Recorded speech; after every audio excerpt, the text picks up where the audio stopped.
Good afternoon, everyone, and welcome to this meeting of the Ad Hoc Committee on Comprehensive Job Creation. We're ready to begin the meeting. We have a quorum. I'm Paul Krikorian, joined by my colleagues, Mr. Blumenfield and Mr. Englander, and we're ready to begin with item number 1. Item number 1 is Economic and Workforce Development Department report relative to the development of the citywide economic development strategy and 5-year implementation plan. This matter is also referred to the Economic Development Committee. Ms. Perry, welcome. I'm going to make a few opening remarks, then we'll get into the presentation.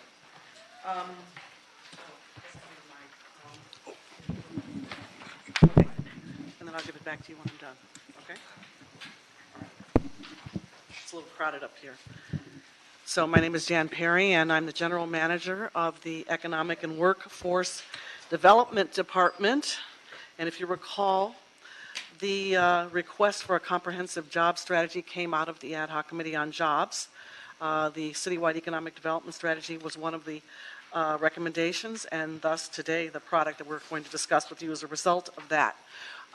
We have been working on this project since 2017 and pursuing goals, overall goals of economic growth, economic inclusion, developing policy analysis and strategy. This is a strategic document that should serve as a resource. And the genesis in some ways for this was a resource when applying for federal funds prior to 2016. But, you know, things have changed, but we still need to do the work. Funding for the development of this project came from the mayor and city council in the amount of $500,000. We went through a procurement and selected HR&A advisors, and they are here today, ready to do a presentation. We did extensive outreach throughout the city in round table sessions, online surveys, and we also had an in-house project committee from 15 members, including the mayor's office and key city departments, CLA, CAO, Harbor, DWP, Public Works, Building and Safety, just to give you a snapshot. The draft vision and goals were developed based on input and guidance both internally and externally. And some of the key findings that you're going to hear today indicate that things have been good, but there are still areas that are left behind. And we're going to talk about that. And I'm not going to go into detail because that's part of the report. Overall, we seek to leverage our city's position as a gateway to the Pacific Rim. We feel that it's critical to build on the culture of creativity and leadership and innovation here, expand our reach both locally and go down deeper into areas that have been left behind, enhance our global, national, and regional presence. And what's key here is investing in people and neighborhoods, businesses and industries, and make sure that the growth is equitably distributed to pursue strategies that ensure resilience of core industries and catalyze emerging industries to make sure, again, areas that have been left behind enjoy the benefits of those as well. Increase and enhance our support of small businesses, create financial and economic security for areas and people who are highly disadvantaged, and to develop this infrastructure to sustain that. And of course, what I think is most interesting in terms of structure, infrastructure, and long-term is the delivery of economic development services from the city, from inside the city, going externally, and strengthening its delivery system through a number of options. I'm going to just highlight a few more points and then turn it over to them to go through the deck. Some of the focused area strategies that we customized our analysis bar for East Los Angeles, which includes Boyle Heights, El Sereno, and Lincoln Heights, the East Valley, Harbor area, Pico Union, Westlake, and South Los Angeles, because of the unique needs of the residents and the need to make sure that these communities benefit from economic growth. The other key base analysis is the strengths, weaknesses, opportunities, and threats, and the best practices that come from that. And then needs assessment, which we gleaned from our many roundtable discussions and outreach throughout the city. which enabled us to form the basis of what you're going to see today. And this is the first time we've gone through it publicly. So we are interested in hearing your feedback and your comments. Terrific. Okay, so why don't you introduce yourselves? Excellent. Thank you, Ms. Perry. Thank you, council members. My name is Amitabh Barthakar. I'm a partner with HR&A Advisors, and I'm here with Thomas Jansen, a director with HR&A Advisors, who's a key project manager on the project and did a lot of the coordination. As Ms. Perry mentioned, it's a pretty voluminous document, but we want to compress this to the next 15 minutes or so and walk you through very quickly through the highlights of the strategy, how the strategy is organized, and now how it could actually help the city implement some of these actions that we've identified collectively. And we'll be happy to answer questions along with Ms. Perry if there are any other specific questions or specific issues that we missed or want to deep dive on.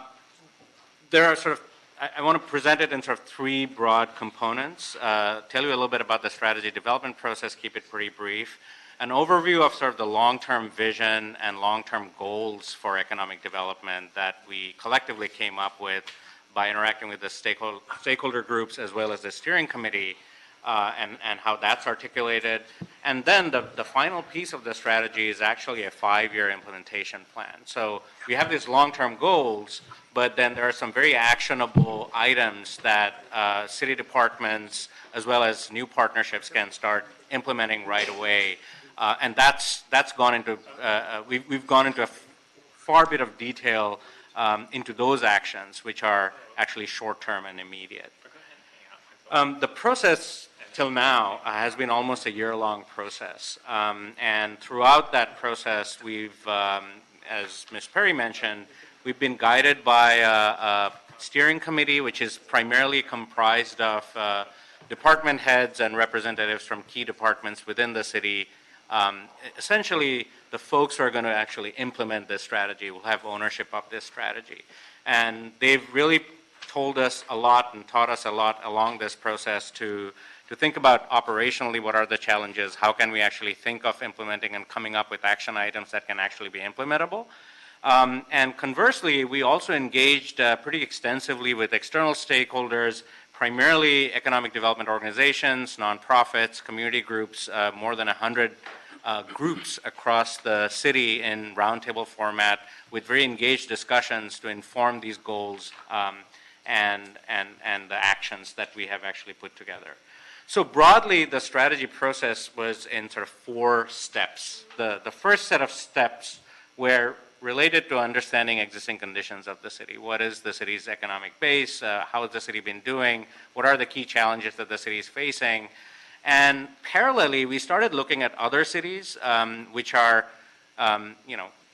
generally considered to be high-performing cities and have had success in economic development over time, how they're organized, how are they dealing with similar issues that Los Angeles is facing, and what can we learn from them. The second step was, once we understood the existing conditions, the second step was more to understand the particular needs of the city, and that's when we started not only looking at data, but going to the stakeholders and learning from them what key challenges in each of the communities within the city are facing.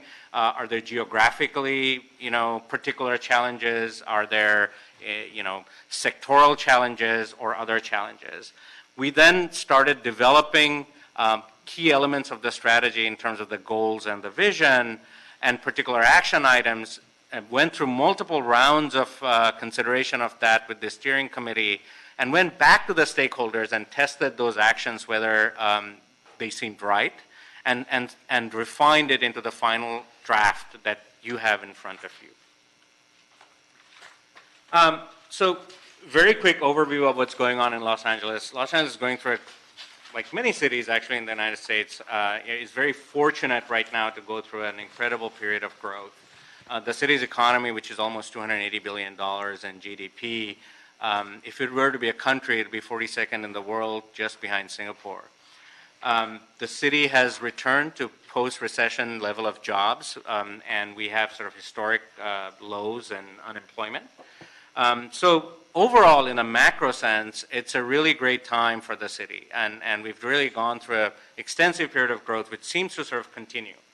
However, the benefits of that growth is not very evenly distributed. The city's median household income is at just over $50,000, is actually below the county and the state. There is tremendous pressures on real estate, which is pushing prices of homes up. Affordability is a big issue, not just for residential, but also for commercial businesses in terms of sustaining growth and actually controlling economic development in a manner that is fruitful.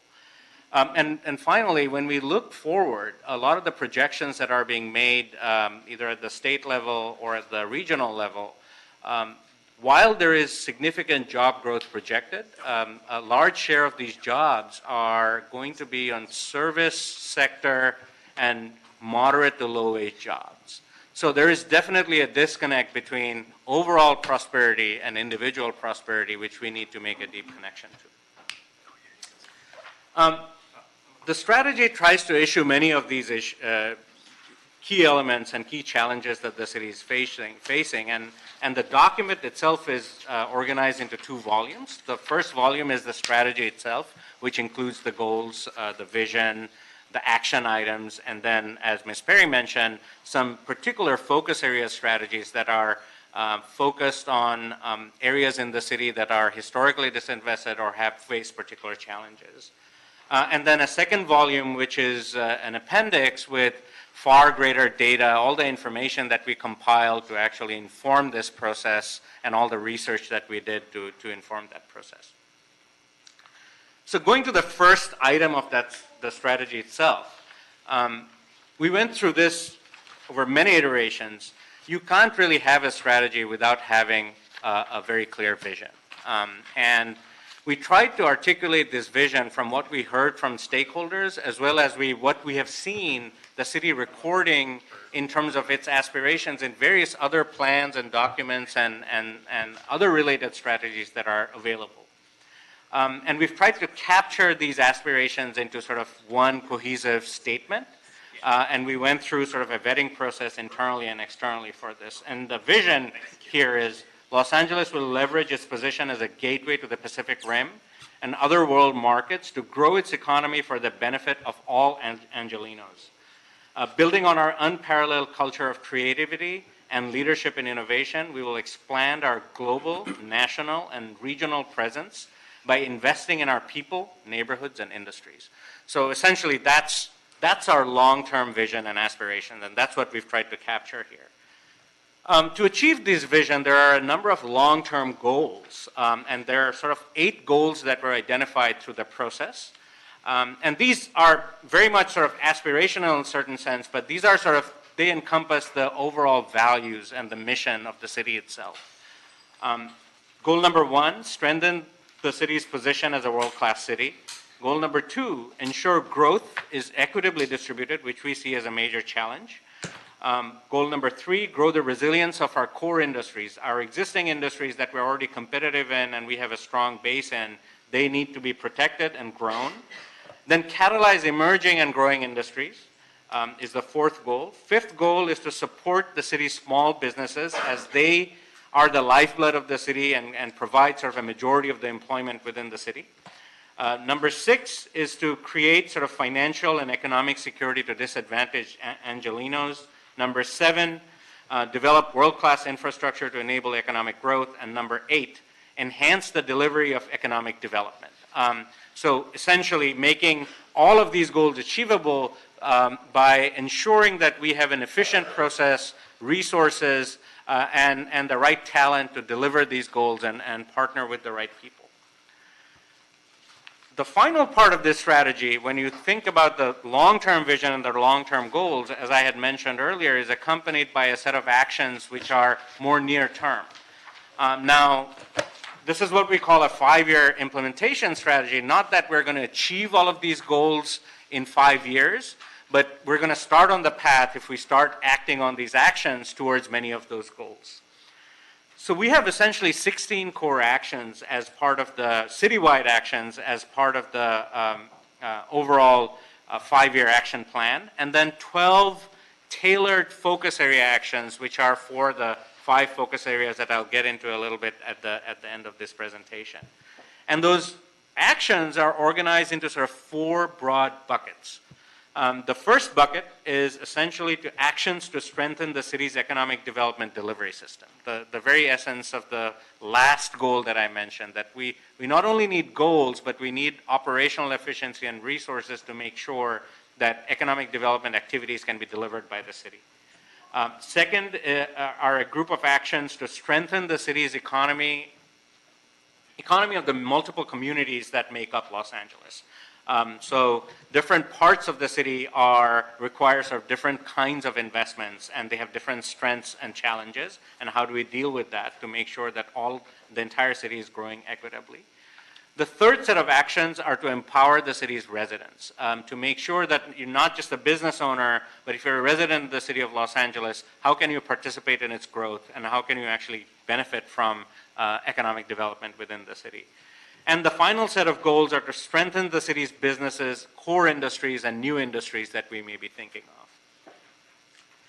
Each of these actions are actually almost organized as a tear sheet, that we define this action, we really talk about what goals are addressed in each of these actions, who's going to lead this action, which entity, who are going to support it internally from the city, what would be the implementation process, what should we be doing over the next 1, 2, or 3 years, are there priority geographies that are related to these actions, what kind of timeline should we expect, and then in the near term, what kind of budget and staffing is going to be required to actually implement those actions, and finally a set of accountability metrics to see if those actions are actually yielding the kind of benefits that we want to see.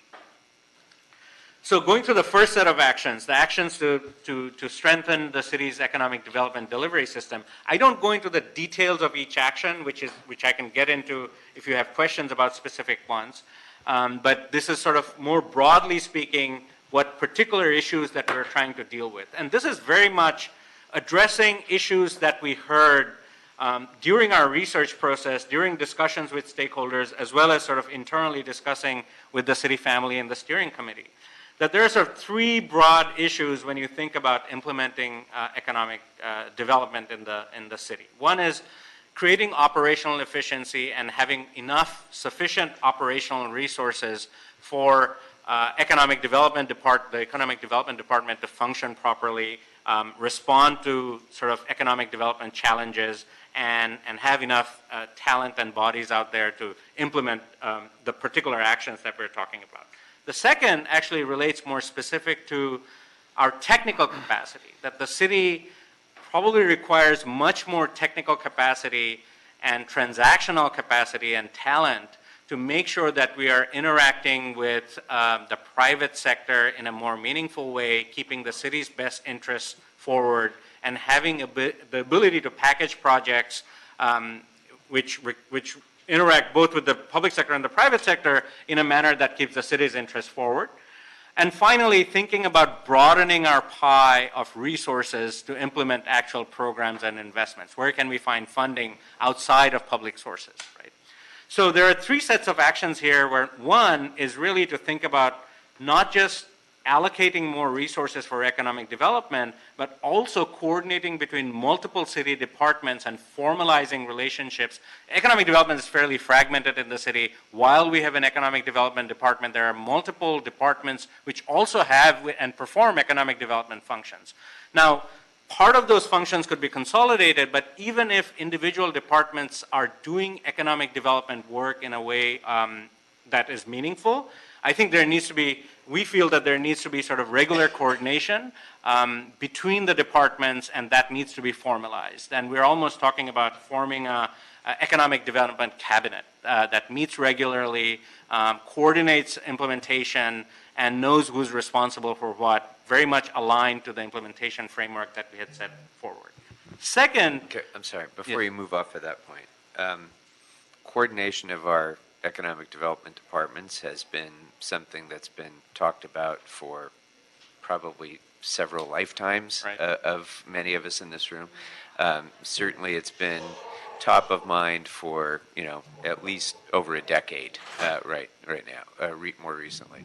And there have been steps that have been taken to try to put a toe in the water there. But did you take a deeper look, working with the department, working with other departments, to really kind of examine models for how that can be implemented? You mentioned the possibility of maybe a cabinet. What practical steps can we take to make this elusive vision closer to reality? Let me give you the first answer, and then you give the second answer. What we're proposing up there is the outgrowth of many discussions and years of frustration, Yeah. and it all boils down to a question of governance and the structure of governance and who has the greater number of appointments versus everyone else. Instead of spending an enormous amount of time struggling over that, what you see here today, is possibly a precursor to something that could be more expanded, more have greater depth. This is a division within a department with at least opening a door to conversation and discussion with the private sector in our outreach. The greatest discussion about wanting to consolidate economic development activities came from the private sector out of a source of frustration, and you heard them too, especially the coalition, for example. They would, well, there were interests that would like to go straight to a nonprofit, but we couldn't overcome the governance question. And so this is an earlier step, less complicated step of how to get us in another direction so that we could get people to consolidate their power. Okay. Certainly, we're not the only city that's ever grappled with this, and I think, having some tangible examples, for example, of how it's been done, those sorts of things. Sure. I mean, you hit the nail on the head, Ms. Perry, that what's held us back is entirely political on this, entirely. There's no lack of ideas of things that we can do to consolidate, but we are a city that has fragmented governance, that has siloization of authority, that has stakeholders that are ingrained in the status quo, and it just got to change it. And so the only way we're going to change that is with very tangible, specific menu of things, not a plan to have more meetings to discuss things, but specific steps that can be taken to break down some of these walls and to try to build a more singular vision and implementation of that vision. So let me add a few points to that. And you're absolutely right that this was just a compromise, if you will. Obviously, the notion of a nonprofit is still floating out there, and there's strong interest from the private sector. The other thing that we have in existence now is a Los Angeles Development Fund, and when you look at the potential for governance, this LADF exists now. There are 5 seats on it, and there was a lot of conversation about expanding the number of seats, but again, we hit a roadblock on the issue of how to govern that if we expand the seats. And so we could build on that as an option. This is an option. And then a third option is creating a net new nonprofit, although that seems kind of like a waste of money since we already have one in existence that we could just build on. So, we land back there as maybe 1.0 on a road to something else.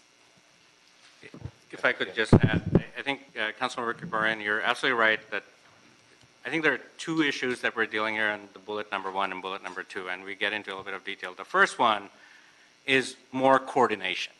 It's like, well, economic development roles are fragmented.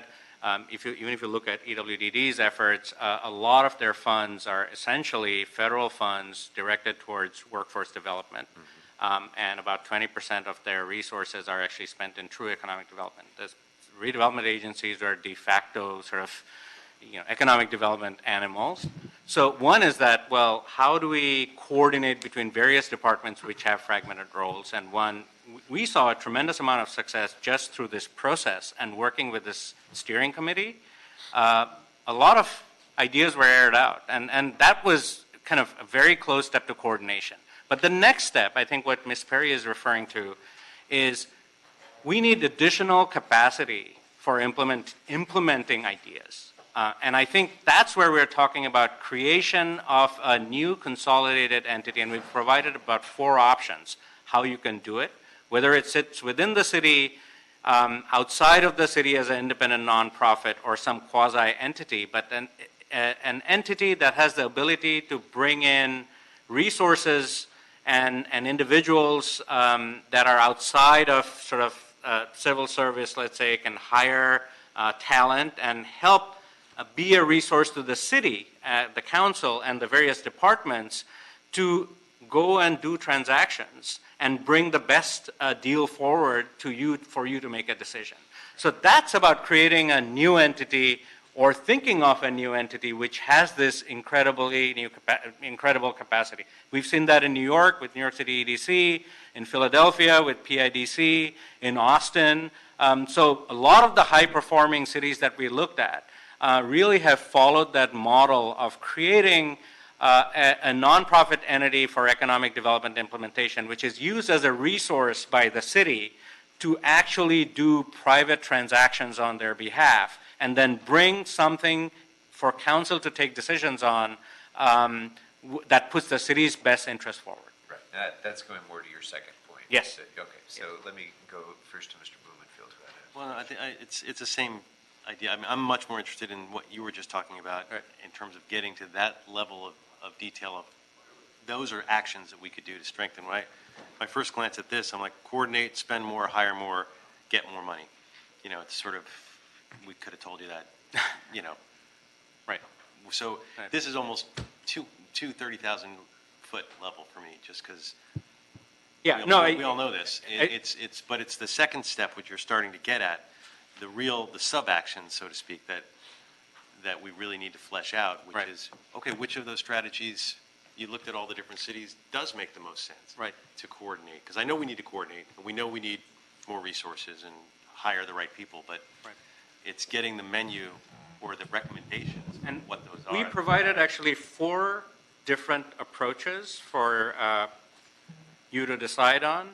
And that goes from like a low-hanging fruit approach, maybe it has some, there are some risk rewards if you go on that spectrum, all the way from a new entity focused on implementation, maybe has more sort of exempt positions to be sitting inside the city government, to creation of a fairly independent New York City Economic Development Corporation like independent nonprofit, which works on the city's behalf, but almost functions like a private entity, has ability to attract more funds on its own, and is incentivized in that manner to structure projects and engage with the private sector. And there are some pros and cons in each one of them, both from the perspective of actually implementing and creating this entity, as well as how effective one or the other could be. And we've really laid it out within this document in fair amount of detail, and provided some next steps to actually evaluate which one may be the best one for the city to follow. So again, it boils down to how far you as a committee are willing to or are interested in going, because we have structures that are already in existence that we can build out, or we can do the more radical option, which is brand new, which I don't know that we can get there. That's not something that we can negotiate. But those are the kinds of good policy options we'd love to have laid out for this committee, is to take that up in a committee session of which one of those. Well, we can certainly provide you, with all the information that you need, but at the end of the day, we have to be able to, you have to get the votes to be able to do that. And there was a lot of resistance on the issue of creating a nonprofit. And essentially, Action 1A in the implementation document is exactly that, is essentially talking about implementation capacity and talking about building how you would build up a new organization. And after we finish this overview and discussion, one of the things I'll be recommending is that the CLA goes back, digests the recommendations that are contained in the report, and presents to us a list of recommended action items. And one of the very specific ones that I hope will be part of that report is a comparison of these 4 options for the, what's our acronym? STG. For the, to compare and contrast the benefits and detriments of each of those approaches. Right. There's LADF, there's the net new, and there's the contract. The business assistance team, which we've already created, and so there will be some overlap there. So I'll ask the CLA to kind of go through that in some detail and come back with some recommendations for policy actions by the committee. I'll just add that in the appendix, Thomas Jansen. In the appendix, we've also included profiles of the 3 cities that Amitabh mentioned, Austin, Philadelphia, and New York, and the relative merits of their governance structure and what they've been able to deliver. So I think that should inform the process. Great. Sorry to take you off track. And members, feel free, whenever you want to jump in. It's better to do it as we go rather than wait till the end. So go ahead. Sure. Okay. And just so you know, I've kept this pretty high level, primarily given the time that we have. But the document, the actual strategy, which is the 5-year implementation plan, really gets into the details that you're asking for. Okay. Will require some decisions to be made. I Right, suppose. Mr. Englander. No, this is great. Appreciate it. Thank you so much. Just a couple questions on the geographic study areas. There were 5, right? If I recall. And but I'm assuming those were looked at and it's spelled out for those specific economic disadvantages and why, and that's our focus area for sure.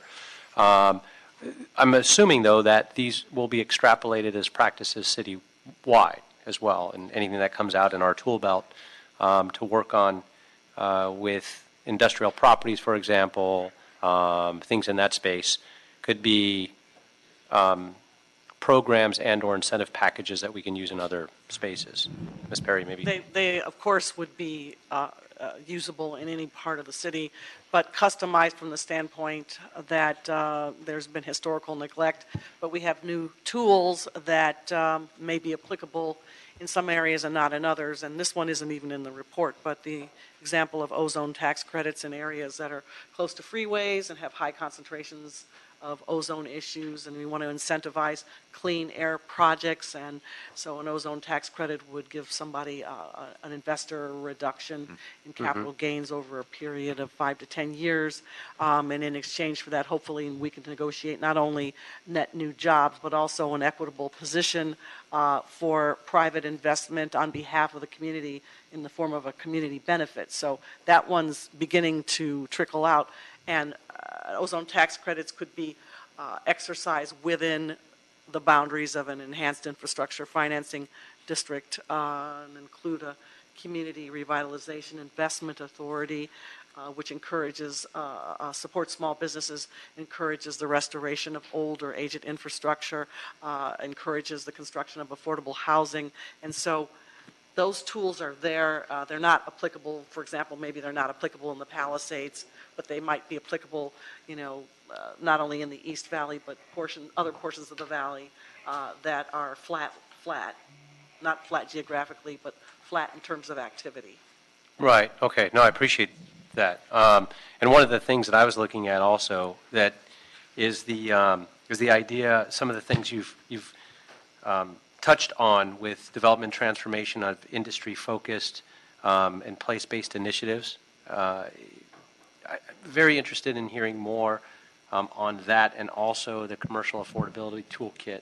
And then there was one other one, which was the revisit the update industrial land preservation policies, because we have lost citywide, no matter beyond those 5 regions and areas, a job housing balance with giving up our light industrial manufacturing, which is now in many places throughout California being converted to biotech, engineering, pharmaceutical, technology, repurposed. We've given it up to a lot of housing and other issues over decades, right? And so one of the things that, if you recall, and I know Ms. Perry knows this, because I know you were very supportive when Greg Smith wrote the white paper on preserving and protecting at all costs the industrial spaces we've got left, particularly in the Chatsworth-Northridge corridor, and you were very helpful on that. We've taken it a step further now and codified that zone as the Innovate 1.8 area. And so what I'm really interested in, and the long way up in getting to this, is taking some of these principles and practices specifically on that, because it's one of the few, if only, and it's the largest area, and not only of the valley, but the city, that's left of contiguous light industrial manufacturing space that we have yet to market, that we've yet to create any tools or incentives that offer a job housing balance from the East Valley as well, because many folks that work there live throughout different regions of the valley. And so that's something I'd like to put out there, to take this toolkit and be able to apply to that new zone that has actually been approved by planning and by the council. It's the first one like it. And then in closing on that, some of the principles I think that were lifted from reading the analysis and the report were from some of the things that came out of in New York and Dan Dictorow and Sidewalk Labs and some of the things they've been doing there and taken into Toronto and some of the, we need that desperately throughout the city and beyond those 5 regions. So I just want to broaden that conversation at some point when it's appropriate.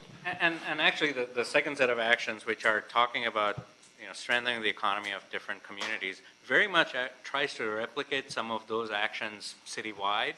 The only difference would be that in those focus area strategies, we've taken these very actions and tried to tailor a little more specifically to those focus areas. So it's not sort of reinventing the wheel, but using effective strategies. Maybe some are appropriate for certain areas and others are not, because some areas are more industrial, others are more sort of, built out neighborhoods. Some areas struggle with absentee landlords in higher numbers than others. The infrastructure is much older in some areas than it is in others.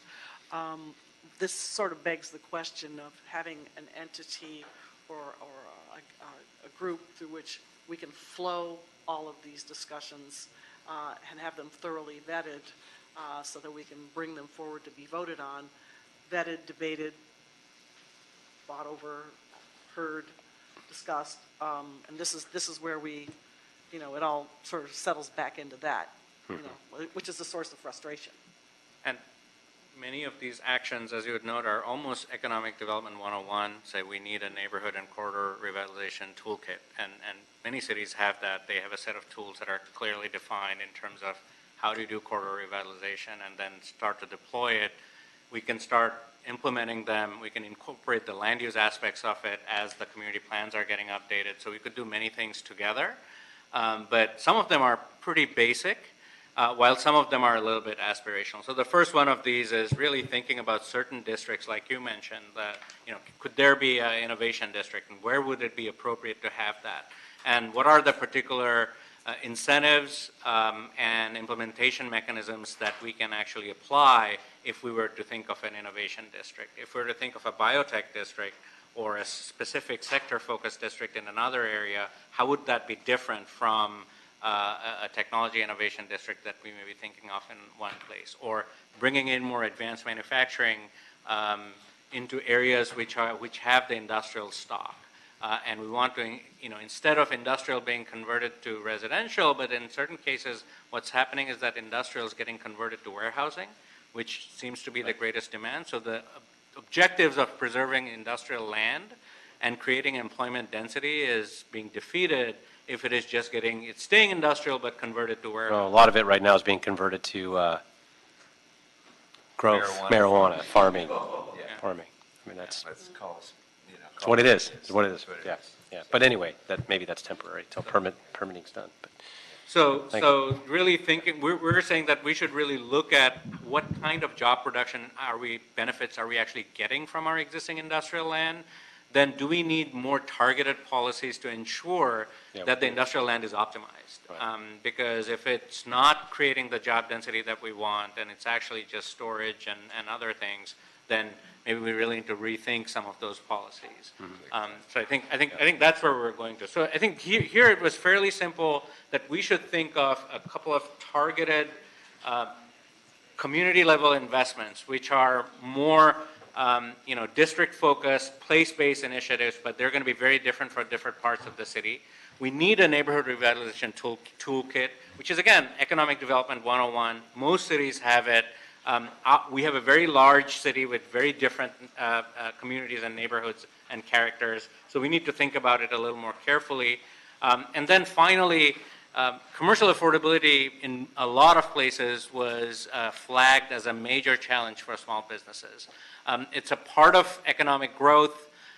We're seeing sort of development happen, but businesses getting pushed out because they're not being able to afford to stay at the same place anymore. And we've actually floated a number of ideas and recommendations in the action items to explore, including thinking of the kind of density bonus that we're providing for development as it relates to residential. Should we be thinking of density bonuses to maintain commercial affordability in certain areas? Or should we discourage vacant fallow land or underutilized land, and can we have actually a carrot and stick approach out there so that they get developed but with certain affordability measures for commercial as well as residential that are put into place? So how do we leverage value that's already there and force the private sector or encourage the private sector and incentivize them to provide some of and rectify some of the challenges that the city is facing? I already mentioned about the industrial land issue. I think we need to take a look at it to make sure that land is optimized and we're getting the job densities and the kind of jobs that we want to actually locate and they're not being underutilized. We think that the idea that the community plan updates are happening parallelly as this implementation strategy just begins to be implemented should really help bring an economic development lens into the community plan updates. A lot of the work has already been done. And a lot of the guidance in terms of what economic development outputs that we want, what kind of measures, and where should the where is the gap between sort of land use policy and some of the economic development outcomes that we want should be carefully considered. And I think the timing is very appropriate that this document and the detailed research is already there, and planning department can basically take it and run with it and start to think about it from that perspective. We think that the asset management evaluation framework that's already in place is a very useful one. The idea is to actually start implementing it, really thinking about how do you look at city assets and filtering it down to which city assets that are underutilized but have the greatest economic development opportunity, and how do you package those projects and implement them. And that's where I think some of the gaps are in terms of organization. And the idea of the STSG becomes very appropriate out there. Like you really need an entity. If you are to maximize value of underutilized assets and create economic development benefits as well as new resources for the city, we need immense amount of transactional capacity and ability to engage with the private sector in a very sophisticated manner. And creating that new entity or creating capacity in that area is going to be essential for us to actually take advantage of using our underutilized assets. The third set of actions are resident empowerment. A lot of the issues that we heard during the stakeholder meetings and organizations that we talked to, many residents are not being able to participate in sort of the economic benefits and the growth of the city, primarily due to simple issues of not having appropriate financial education, not understanding simple issues of how to manage their finances. There are language barriers. So essentially, a lot of the services that we're already providing, promoting them and making sure that they reach the right places is going to be very important. So multilingual approaches are really important. It's a simple fix, but a lot of the barriers are linguistic, and ensuring that people are able to participate meaningfully in our economy that gap can be closed fairly easily with some of the resources that we already have.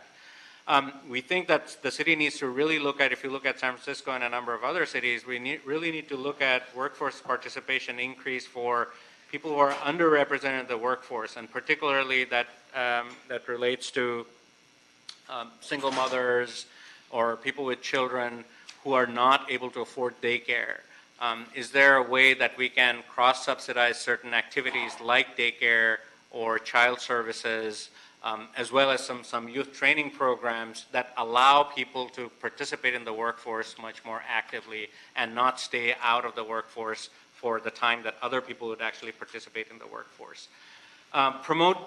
We really think while housing is a significant issue that the city is challenge that the city is facing, and we're HCID and other departments as well at the county level, we're deploying multiple amounts of resources to create housing, and housing supply is going to be a very important part of successful economic development strategy. This document doesn't really deal with sort of creating housing supply, but we do think that ownership housing eventually remains a way of wealth creation.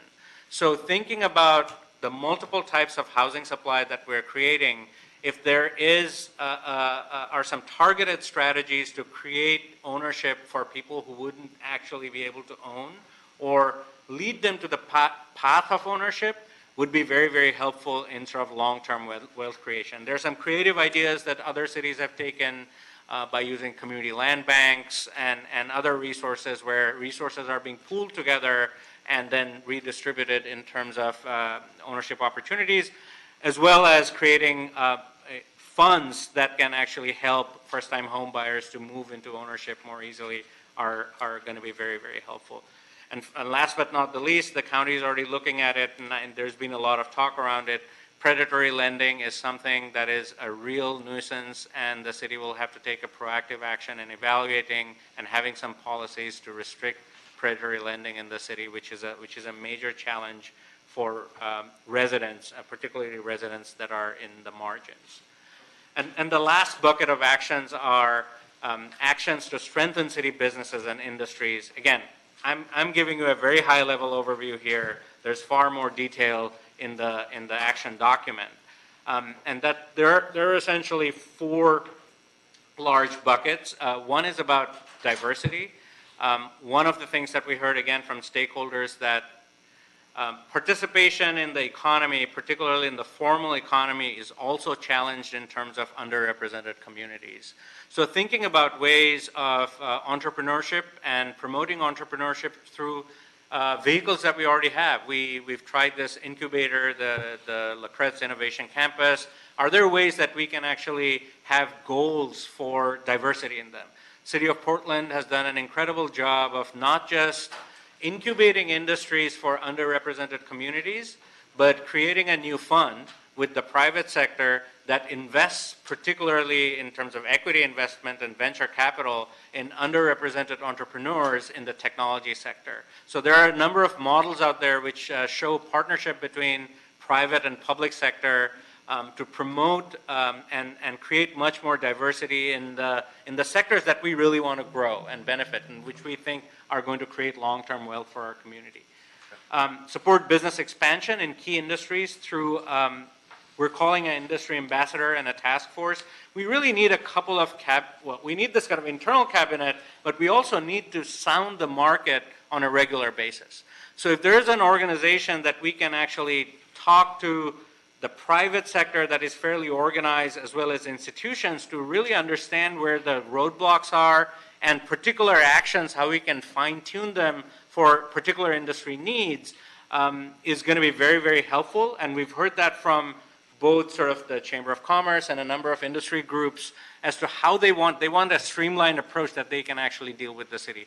To some extent, in New York, the Economic Development Corporation does that. They become the face of the city in terms of making sure that the private sector can interact with them. There's a fairly streamlined process. But there are other places where cities have coordinated and worked together with a regional economic development entity, like here the County Economic Development Corporation, which already has established and identified what the county growth path is going to be and what are the types of industries that the county is going to focus on. So aligning with them and coordinating with them on a regular basis is going to be very important. And marketing, branding and marketing, one of our case studies was actually London, and the City of London does just an incredible job branding the city, not just to the tourism sector, but to the investment sector. They take that out. They have a very, very strong brand. They have organizational capacity around that brand and particular metrics that have actually directed foreign direct investment to the city in a very, very meaningful way. And it's really aligned with the cluster strategy and sort of the industry strategy that the country has and what role that the City of London plays out there. So we've provided some of those examples in that report and provided a number of approaches where the city can actually take this branding and marketing much more seriously. And last but not the least here, disruptive technologies and disruptive ways of doing business, not just in technology, but in terms of how projects are implemented. You were talking about P3s in a lot of cases. A number of cities are basically resigning to the fact that we cannot predict the future, but we need enough resources and ability to keep abreast with it and not be reactive with policies, but have proactive policies that come up. So a number of cities are setting up special sort of technology groups within their city who keep abreast with what's happening. They're engaging very regularly with the industry, and particularly as it relates to sort of urban policy, getting help not just from think tanks, also coordinating very closely with the technology sector to prepare themselves and put policies in place that are not reactive but proactive. Yeah, I'm going to go through the focus area strategies very quickly, but we looked at 5 large geographic focus areas, which include the eastern San Fernando Valley, the east side of Los Angeles, which includes Lincoln Heights, Boyle Heights, and El Sereno, the harbor area, Pico Union, Westlake, and South Los Angeles as a pretty large geographic area. And again, not really reinventing the wheel, but through stakeholder meetings and looking at the data, really understanding where the barriers to development are, and are there particular strategies and actions that have already been identified in the broader citywide strategy can be tailored to actually mitigate those barriers out here and have prosperity. So they include both place-based sort of investments or examining place-based investments, as well as thinking of some policy measures and more programmatic sort of tools that can actually help people and local businesses. Just a quick word on the 5 groups and the focus. Just a frustration I always have is that areas like in my district, Canoga Park, right, which is competes on the poverty index with all of these other groups, always gets left out. And there's little pockets like that throughout the city that, because of their proximity to areas that are wealthier, they get left out of these focused strategies. But the poverty and the problems in those areas are just as serious. And so I want to make sure as we look at strategies, we're also thinking of how do we pick up all the little impoverished pockets that don't fit into these just the geographic hard lines of larger focus groups, because they always get left out and they're suffering. I think this is Jan Perry. I think what I said in response to Mr. Englander's comment about strategies being applicable in other parts of the city would apply to your situation as well, with depending on what the issue is, if it's infrastructure, if it's warehouses, if it's gentrification, the addition of incentives that would be very tailored to what the needs are of your pocket, to choose your word, whether it's contiguous to a wealthier area or not. I can actually stop here, and if there are any more specific questions, we can get into questions or discussion. Good. Okay. Thank you. So, thank you very much. This is, as Ms. Perry said in her introductory comments, this has been kind of a long time coming to get to this point, and we still have quite a ways to go, as we've discussed. We have broad strokes. We need to really sharpen the pencil and get that down to specific policy proposals.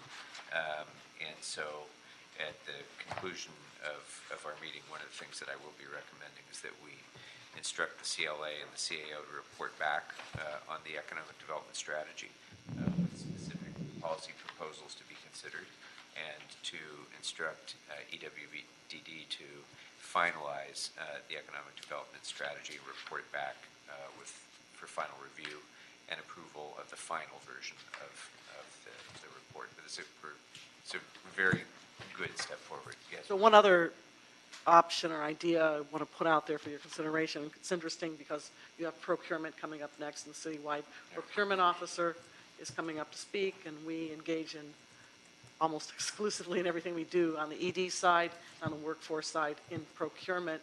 It's a process to crystallize thinking. It's a process to bring together disparate interests and to formalize it and to allow a vetting in a competitive way. And that's another option, but it still begs the issue of what's the governance model. Exactly. Yeah. All right. Thank you. We'll hold this on the desk for the moment, and we'll take it up after we hear item number 2.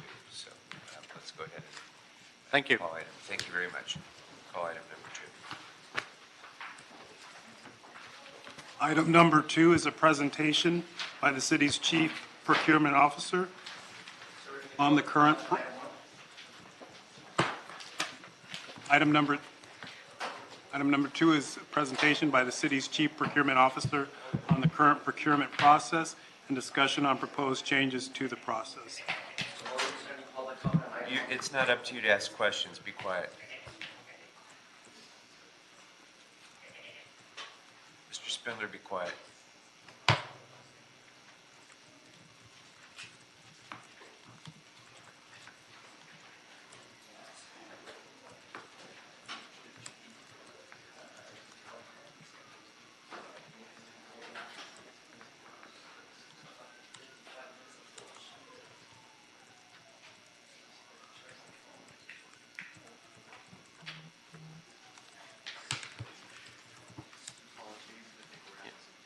This happened the other day in ITGS. They solved it by plugging it directly into the TV. They went through this for 20 minutes. He was just logged in 2 minutes ago on the other computer. Oh, maybe it was. He was just different. logged in. He didn't have any problem. All right, I don't know. That's what happened yesterday. No, yeah, but he just gave his presentation. 2 seconds ago. Do it. Let's do it. I don't know. I got to take off anyway.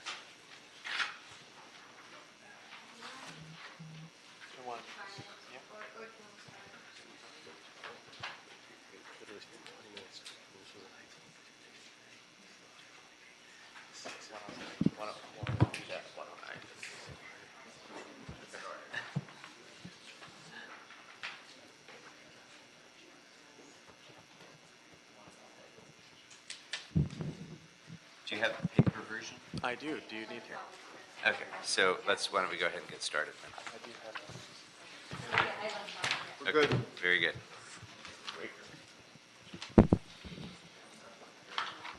Chair Krikorian Good and afternoon. members of the committee, thank you very much. My name is Michael O. I'm the Chief Procurement Officer for the City of Los Angeles. I really appreciate the opportunity to speak with you today and present on what I believe are the challenges that we have in our procurement process, and also what I believe are the solutions to those challenges. If you will, since we're going the old school route here, if you would indulge me and go to the second page. This slide really just, I think, outlines in a couple statements what you already know. Procurement in Los Angeles is outdated, it's inefficient, it creates complexity that hinders competition, diversity, and innovation. And I just want to acknowledge the committee again and thank the Mayor's Office Operations Innovation Team and the LA Coalition, because this finding and these challenges are things that you have already found and you have actually identified. What we are trying to do here is figure out a way to improve the current state. And I think the only way to improve it is to think comprehensively. We can't think about one piece or another piece or one element of this process. We have to think about the whole life cycle of procurement. And I think the other way that we want to think about it, and again, I think the committee has already thought about this, is that traditionally we've thought about procurement as a back office operational function, and the sole purpose of that function was to find as much savings as possible. But as in the private sector, but more so in the public sector, I think we have to think about the $8 billion that we spend a year as an economic development activity, as an investment that we could be making in our communities. So if you go to slide 3, you can see in the data visual what we believe actually represents the complexity and the inefficiencies of this process, but I actually want to illustrate it for you in a couple of different ways too. I've actually spent the last 6 months, so I've been here for about 6 months. I arrived from New York in February. I think I might have told this story a few times, but we left, it was 20 degrees at JFK, and we landed, and it was 80 degrees in Los Angeles, and I realized I made the right decision. Thank you. But, I've been talking to hundreds of businesses and city staffers since I've arrived, and if you talk to the business community, whether they're big or small, they will tell you that there are two big issues within procurement in Los Angeles. One is it's too complex and it's too hard to get a contract. And then the second issue is once you get a contract, it's so hard to get paid. And, I want to talk a little bit about the payment piece because I think it illustrates where we are right now. If you have a contract with the City of LA, what will happen is that you will submit an invoice on paper with some validation to a person at the department. That person probably has to go through multiple layers in order to get some validation that the services were approved or that good was received. And then that package of paper moves throughout the city in various levels within the department or through the department. And then finally, the check gets cut. And, I'm sure you've heard it yourself, like the horror stories about months before a payment gets cut. Think about if you're the subcontractor to that vendor. How long are you waiting for that payment to come through? And the small businesses, our local businesses, our diverse businesses, are the ones that we want to help throughout this process, but those are the ones that we're also burdening the most. So I'm not gonna spend too much more time on that. But if you go to slide 4, I think we all agree that, in order to transform the procurement process, we have to create a process that works for everybody. And I think we have to infuse our values into that process. It can't just be, fixing invoicing or fixing solicitations or RFPs. It has to mean something else, and it has to actually have those things top of mind as we create the change, or else it's not going to impact the people in the way that we want it to. So, for instance, we all believe it, and I know that we believe it within the city and from the outside in the business community. We all want to be inclusive. And so we have a goal of increasing diversity of bidders, but also awardees. We want to be responsible. We want to be modern. I think the best thing that I heard recently at a talk that I was at was that we should be in government trying to future-proof the process so that when we think about not just technology, but the way that we do things and enabling that process, we want to make sure that we're doing it in a way that 10 years from now, a generation from now, that we're continuing to iterate and help, in this case, our clients, our vendor community. And then ultimately, we want to be efficient and accountable. We want to report on this. We want to track progress. We want to get to a point where we're able to say that the data is not only transparent, it's accessible, and it's actionable.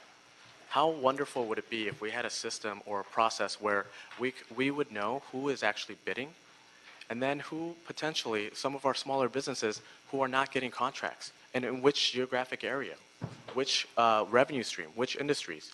Then, we were just hearing a presentation about our economic development policies. How great would it be if we could partner with the business source centers to tell them, hey, you could target these businesses in these areas for services in order to make them ready for business with the city. That's the kind of strategic thinking that we can do and that other cities and other jurisdictions have done and that we're primed to do now. The next slide, on slide 5, I think it will just illustrate the approach that we're taking. We really want to emphasize that As much as we may be talking about technology or automation, I don't believe that you take people out of the process. You have to empower our staff. You have to also empower our vendors. You have to change the process so that we're not just emulating things that we've done for generations, but that we're thinking, again, future-proofing that process. And then lastly, around technology. It should be enabling us to get to where we want to go and not driving the decisions that we make. Finally, on slide 6, you'll see that we're already on our way. And I think just a couple of things here that I want to highlight. These 20 initiatives are things that I have been working on since I've got here, and a few of them have already been launched. And a few of them are actually very close to being launched. And now we have a team on board as well, so we're able to get forward. So a couple things that I will highlight, and then slide 7 actually just shows the 3-year timeline that we're looking at. And again, a lot of these are some of these are going to be long-term, but we are focusing on high-impact as well as near-term actions to start, and then we will think about the long-term. And my definition of long-term in this particular case is 3 years. I want to do this before your term ends, to be honest. So if you skip over to some of the screenshots, and if the technology was working, we could actually show you this. But we actually launched in July a central website for our procurement staff, so that we can collect all the documents, contracts, shared processes, so that we can create one place for our procurement professionals to go and share information with each other. We also have a directory. A funny story, I posted it the first day. I got 7 emails saying, actually, I'm not the right person for this role, which I thought was very interesting because I thought that was the most updated list that we had. And so we've been iterating. We've been consistently getting information. We've also been using the site to centralize and consolidate reporting. Again, some of the data points that I mentioned, how great would it be if we could actually get that information in real time and report back to you in dashboards, or report back to the public. How much are we spending, in what category, where, and so that we can actually figure out ways to course correct if needed. And then finally, that last slide here, you'll see this is actually a prototype of a online certification form, and it's actually, I would be limiting it if I was calling it a form. We're actually creating a portal. We're working with a very dynamic startup that is based out of Los Angeles, that is owned by a minority woman business owner, and I was able to procure some private financing in order to help us launch the pilot, and we're targeting a launch in November. And if you go back to slide 6, when we're talking about the initiatives, that is around the transforming the XBE, the SBE at local, all the certification processes that exist right now.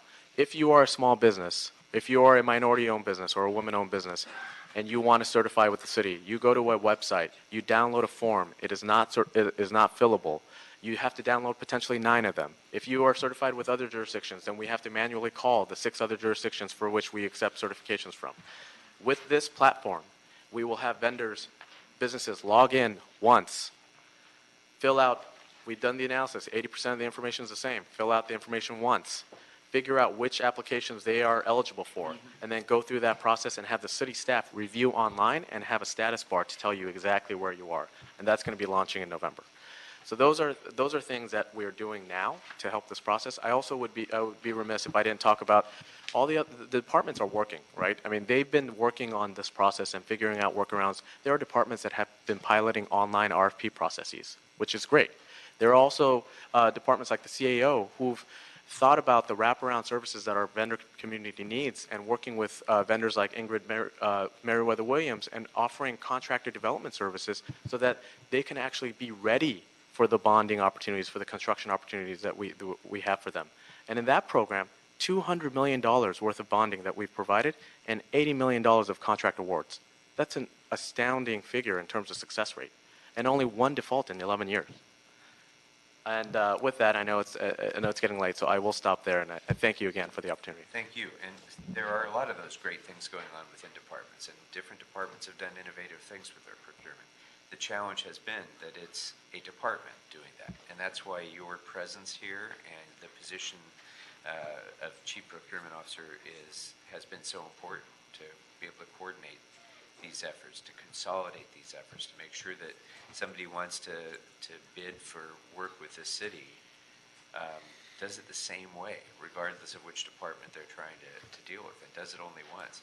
So Mr. Lunar and I had a little bit of a sidebar, because this issue of certification, particularly across jurisdictions, has been something that I think we've talked about since at probably the day I arrived in council. And it's been something that we've said we have to do. So the key line that I heard you say is launching in November. And I'd right. make a little note of that, because hopefully what we have talked about for years, in fact, will happen. Now, you talked about the online portal and the ability to do this certification. That will, when it launches, it will be cross-jurisdictional. So that somebody who's certified at the county, state of California, Metro, MetroLink, whatever, will be able to use that certification in dealing with us, or no? So we are launching with the city certifications first, but if they have certifications with the other jurisdictions, that will be accepted and it will be viewable through the portal. And I'm glad that you raised that, because we could have gone the direction of just posting the forms online and just having a separate form for each certification. That would not have allowed the scalability that you're talking about here. And I do want to plug into, if you go to slide 6, there is one item that we haven't started in process yet, but the regional marketplace.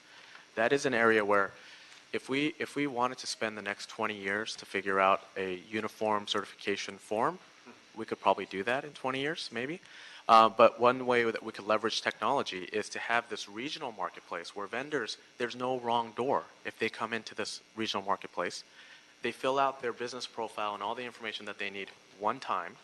That information carries over to the other to the jurisdictions that require certain information for their certification, and that can happen where the work happens on the government side, but the vendor side, it's just a one-time thing. And that's really, I think, the vision that you're looking for here, because you don't need it. Then you don't need a uniform form. And if I can, because I got to take off. Yeah, we did have a little sidebar talking a little bit about that, and I think I've heard the same suggestions since I started here too, and that was 15 years ago. At first as a chief of staff, but this is exactly what we need to do. I think the real question is, when can we launch, and when can we start checking those boxes off, where annually it's just a self-certification that nothing's changed, that just to make it easy. That's been our biggest impediment to this entire process, and it's mostly been departments unwilling to let go. Sure. And so that's really the question: is when? Councilmember, in this particular case, I'm sorry to interrupt. When can we launch these things? And then the second thing is, one thing I've always talked about too, that I believe we do need to change, is the fact that we give a credit for local businesses and an incentive, and we should change that, because that was written 80, 90, 100 years ago. Local shouldn't be countywide.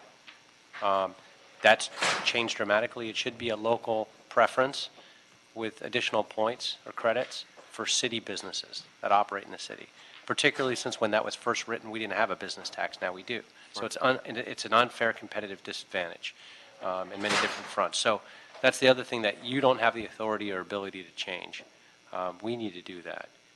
But the most important thing is getting those portals up online and easy to use and readily available as soon as possible. And you're right, not trying to make it cover everything, because we'll never get there. Yeah. Just get it up and running. So I'll take that first point first. We are going to launch in November. Even if we have to launch with one, we're going to launch and keep iterating, which is the way that we want to go. And the way that we're able to do this so quickly, again, I've been here for 6 months, and the reason we're able to do it so quickly is because we were able to procure private funding for the first year to go live. And then based on that success, I'm hopeful that we can partner on figuring it out. And our department partner here, the Bureau of Contract Administration and the leadership of John Reamer, has been essential in making this happen so quickly. They want this to happen. they share the same inclusive goals that we do. And then on the second point, although I don't have the authority to change the local preference or other preferences, what I would like to do as part of the optimizing legal and regulatory regulations requirements is to come back to you with very discrete and specific recommendations on those pieces. So if not just local, but also social enterprises. Sure. So thinking about how businesses impact the community as a whole, so that we're not just thinking about lowest cost, but also thinking about, okay, how are we actually integrating this to the whole system? Thank you so much, and thank you, Mr. Krikorian, for leading this process and providing a space for us to showcase this kind of work. This is very exciting. I saw a little bit of a snippet of the platform that you plan to launch, I guess, in the next 60 days. And so I'm very, very excited about that. Just a little bit of commentary before my questions. I've been on both sides of this issue of procurement. In my last job, when the predecessor turned the job over to me, one of the things she said is, never take a contract from the city. And she said that because I learned, because I didn't listen. An unnamed council member asked us to do some work, and we did it, and it cost us about $1.20 for every dollar that the contract was worth, both with the process of getting it, the process of reporting, and then you had to wait. We waited 9 months to get paid. So if there was no reserve, we would have been in serious trouble, and a lot of businesses don't have that kind of float. And then on this side of it, trying to give a contract for something, and this is not an exaggeration, trying to give a contract from office holder funds to a restaurant to provide hot chocolate at a Christmas event. At a certain point, the caterer is looking at me like, well, I'll do this because it's you and it's a favor, but this is ridiculous. Like, this isn't worth the trouble that I'm going through. And so, any time we can look at this process and make it make more sense for both sides, I think is good. I'm curious, and if you don't know the answer to this, it's fine, but I'm always curious, how much of this is because of lawsuits that the city has lost, or legal things that have been put in place at the state or federal level that we can't control, and how much of it is just rules that we've passed on the council or practices that we've developed culturally? So with the disclaimer that I don't know everything yet in terms of the legal framework, my initial assessment is that we probably control about 90% of it. And 90%? I mean, wow. The city, whether it's at the department level or the council ordinance level or the executive directive level, like all of these, there are a few things that are written into the charter, which is a little bit more difficult, but the vast majority of it, we, the city, control. Wow. And then do we have a system in place to revisit our requirements? Is it every 3? Is there something built in where we look at this, or is it just it builds up and builds up and builds up, and then we bring somebody from across the country to help fix it at a certain interval? Or based on my research, it's the latter. It's the latter. Yeah. Okay. And to be fair to us, it was the same way in New York City, where you put a requirement on and no one wants to take it off. Right. Right. And so these are things that I think every jurisdiction struggles with. So again, I appreciate your work, and I appreciate you, Mr. Krikorian, and I'm committed to Mr. Englander that we'll work on the local preference, and maybe when we work on the local preference, we can also develop a timeline so that we look at it every few years as technology changes. Again, just more commentary. The paperwork and work I had to do to prove I was a minority, to get the minority benefit, it was just like to the point where I'll just compete. I'll forego that because it's not worth what you gain from doing it. And so things like that, I think it's ideal if we have a systematic way to look at them over time. And just one note to that, I've heard from numerous vendors, amazing small business owners who told me that they took 4 months to a year to get certified. And it's all about reducing that friction and making government work for those folks. And even aside from certification, just the compliance part, to have a responsive bid the volumes of paperwork that any bidder has to provide in this city are legendary. But I think, as Mr. Englander was just alluding earlier, an interim step, not only in reviewing those requirements periodically, but in the meantime, just allowing bidders to say, same as it was last year. Right, one form. So if they've bid with us before and been approved, they shouldn't have to submit 300 pages of documentation that they're still in compliance. One page of saying, same as last year should be enough. So, okay, any other questions? Was that complete what you wanted to? Thank you very much for your time. Very good. Thank you very much. Okay, so is there anybody else other than Mr. Herman and Mr. Spindler who wanted to offer comment on either of these matters? Okay. What's, Oh, Michael Kelly. oh, come on up. Come on Michael. up. Was Mr. Kelly here? Yeah, I see him in the back. Okay. Come on.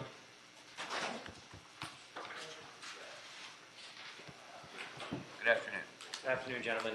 Michael Kelly, the Executive Director of the LA Coalition for the Economy and Jobs. We're large supporters of the Ad Hoc Committee on Jobs. The Coalition has never been here to tell government what to do and how to do it better. It's always saying we want to work with you. And we proved that with our partnership with the Mayor and the Operations Innovation Team. And the entire discussion today has all been about, how do we provide equity in this community, especially underserved communities? And two of the drivers that I've always believed that you're looking at real estate and you're looking at procurement. When there was unrest in Baltimore, John Hopkins partnered with the community and government to use procurement as a way to revitalize communities. And so today I just wanted to make 3 points. One, as part of that recommendation of getting a chief procurement officer for the city of LA, we're 100% supportive of Michael O. and his position and the work that he's doing. And the amount of positive feedback I'm getting from private sector CEOs and chairmen and other people from heads of foundations and the nonprofit and academic world is extremely strong. And so we need a chief procurement officer, chief procurement office, and we need to look at a bigger regional plan to leverage it all together. Thank you. Great. Thank you very much. Anybody else? Ma'am, did you want to come on up? Just come on up and introduce yourself. Thank you. Will Wright with the American Institute of Architects. Item are you speaking on? Well, with both, but especially with procurement. We're highly supportive of the Chief Procurement Officer's initiative here. The AIA has been involved with John Reamer in the Office of Contract Administration to really look as deeply as possible at some of these challenges. I think fundamentally this is going to be a budget decision, so I highly encourage you to sort of pay for these improvements that are going to be essential to putting the City of LA back on the map to prosperity. So thank you for your time. All right. Thank you very much. Ma'am, did you want to speak? No? Okay. All right, Mr. Herman. Okay. See you later. On item number 1 minute. Systemic fuck-ups who failure at the gateway to bridge deep shit over economic development. Untrue or very true? Economic security to enable growth? Bad fucking people you are. That is why Miss Tamar, other than known as Martin Krikorian Tamar, So that has nothing doesn't to do know with about STSG. STSG. STSG. What am I talking about? I'm underlining the underutilized creation of citywide economic development. Why do I say that? Because we got 2, if not 1 left, dumb motherfuckers who can't fucking do their job on economics. You heard what the white motherfucker Dawson said. He can't speak like a Negro. He doesn't qualify for the grant. That's why the goddamn nigga is like you. A stupid bar license with no fucking action to practice in the state of California, nigga. You're not following What my the fuck are you talking about, fool? in the meeting. What the fuck, Tamar? Go. What the fuck, You're Tamar? done. You're done. Go. You're done. Get out of the meeting. Don't talk to me like you're foolish bullshit. Mr. Herman, as usual, is disrupting the meeting. Please get him out of this room with dispatch. Bullshit, motherfucker. That's why your 115,963 bar license has been disrupted like her. So for those of you who are new to this, this is the circus that we experience at every single meeting. So I apologize. for those of you who, like most normal human beings are deeply offended by what you just heard. I apologize. Mr. Spindler. Which item are you speaking to? Well, motherfucker, you got two items. Which one you want me to speak on first? Start running his time. So, I get 2 minutes for the two fucking items? You get 1 minute. 1 motherfucking minute, and that's why I am protesting this bullshit. Also, you motherfuckers broke quorum because you only got 2 motherfucking members here. Item number 1. Yes, it does. You're done. That's right, and that's why you don't want to go home to your fat wife tomorrow, and that's why that motherfucker don't want to go up there. Spindler to the door, please. I only get 1 fucking minute to speak. Get out. What the fuck is this Get out. shit? All right, I mean, come that's off right. his mic, please. This motherfucker, he Cut talking. off his mic. Have a good day, Mr. Spindler. All right, Mr. Harris Dawson, what I would request is that we instruct the EWDD to finalize the citywide economic development strategy and report back to the committee for final review and approval on item number 1. And we also instruct the CLA and the CAO to report back on the citywide economic development strategy with specific proposals for budgetary and policy changes consistent with the recommendations contained in the report. I concur with the chair. That would be the action of the committee. And item number 2, yes, Mr. I'm Wynn. sorry, Mr. Chair. And so this item is moving forward out of this committee? No, we'll go ahead and hold the item in committee. With those With those instructions. instructions, yes. And then on item number 2, we can note and file the presentation, but does the Chief Procurement Officer stay? No? Okay, good, I'm glad. But just for the information of the public, what we'll do is ask the Chief Procurement Officer to report back to this committee by the end of this year with recommended additional changes to the procurement process that we will be implementing. So we'll just note and file that. All right, and if there's no other